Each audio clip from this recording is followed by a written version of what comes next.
Marsha Bemko, thank you so much for joining us today. It's great to be here. So this is the first time the Roadshow has been in West Virginia, and I think I have to ask the question that all of your fans here in the state want to know. Why has it taken so long to get to West Virginia? Geez, I don't have a great answer. The true answer is we are driven by a very boring requirement, and it's convention center availability. And that drives our tour immensely because convention centers book up 2, 3, many years in advance. And for us, we like to travel west-east because most of us live in the east. There are tours where we will travel east-west. And fitting cities in the way we want to, it sounds simple. It's not. It's when you've got to coordinate everything so that there's a convention center available for the dates that you need, in the time that you need it, in the travel schedule that you need it. And you'll see, we'll ping pong. We'll go north to south, whatever.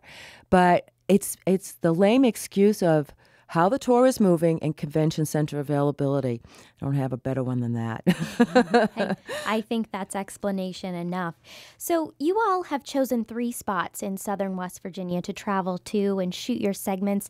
Can we talk about those spots? Where are you all going? Sure. What we like to do, by the way, the goal of those spots is to give us a sense of place and to talk about things in a way that they won't come through the door.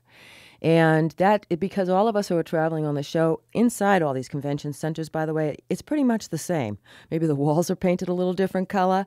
But so the 3 places we've chosen to be at while we're here, we're going to the Beckley Mines, and we're going to look at carbon-related materials, i.e. diamonds, while we're there with Kevin Zavian. We are also going to the Blake Library of Confederacy at Marshall University, where we will look at some Duke booklets, and we'll focus on generals of the Civil War. And then the last place we'll be is at the Huntington Museum, where we'll look at Ohio Valley glass.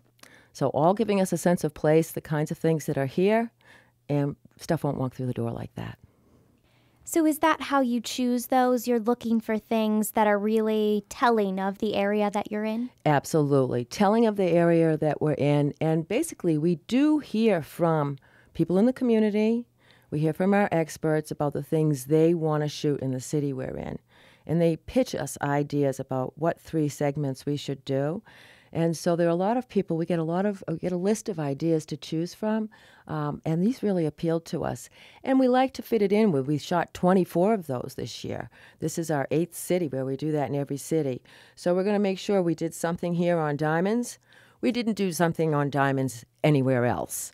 So we make it fit within our whole schedule, but we really make it about where we are. Very interesting. So recently at a show you did in Boston, you all found a baseball card collection that was worth $1 million. It was appraised at $1 million, which is something that's very exciting. That's on the upper end of things that you all tend to appraise. One minor correction to that. We were in New York City. Okay. And that's where I just came from prior to coming to your city. And what we found was Boston Red Stockings baseball cards that were from 1871 to 1872. Very, very rare. By the way, that team is now the Atlanta Braves. And they were photographic baseball cards. The gem in it, the appraiser who did that was Leila Dunbar, is a letter that the 11 wrote to the people who ran this boarding house from another boarding house down when I think they were in Florida at that time, complaining about not having as good a food as they made. They really loved this guest's great-great-great-grandparents, who were the ones who homed the team that year. And so it's a very rare collection, super rare, so rare that in this altogether like that, none of our experts have ever seen anything like that. So it was, excuse the pun, a total home run, but a very, very exciting thing for us. Yeah, it's a big deal. So that's obviously a very interesting, kind of a localized thing. What kind of things are you all expecting to see in Charleston? Is there any one area that you all expect to see a lot of collections from? I imagine we will see Ohio Valley glass, that we will see pottery that was made in this area. What I know from the show, from all these years of doing it, is that we will see Hawaiian bowls, too. and we will see Boston furniture.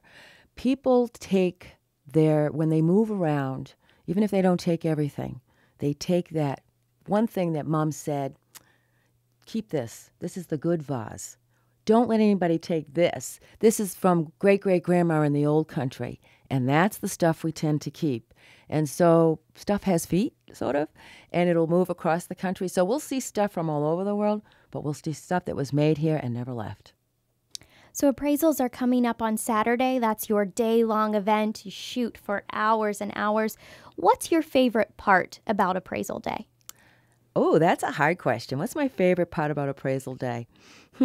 There's favorite parts of all of it. I think opening the doors when we first let everybody in and you see their excitement on their face, whether they're 8 or 80, people have the same thing going on right here. They're really curious. They are excited to find out from the gods and goddesses of knowing, our experts, and there's anticipation in the air, and it's a very sweet moment. And I love the sweetness of our guests when they come in. They come in with the 2 most precious things in their home.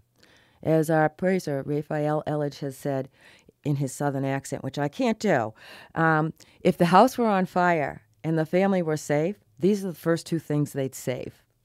Okay, so they're bringing in their most precious things, and that's a really nice moment.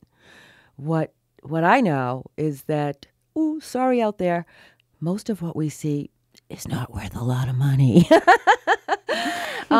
Most of what we see is worth less than less than $100, probably less than $50.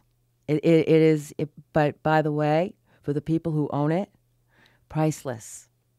And no matter what it's worth, as a rule, people do not sell their objects after coming to Roadshow.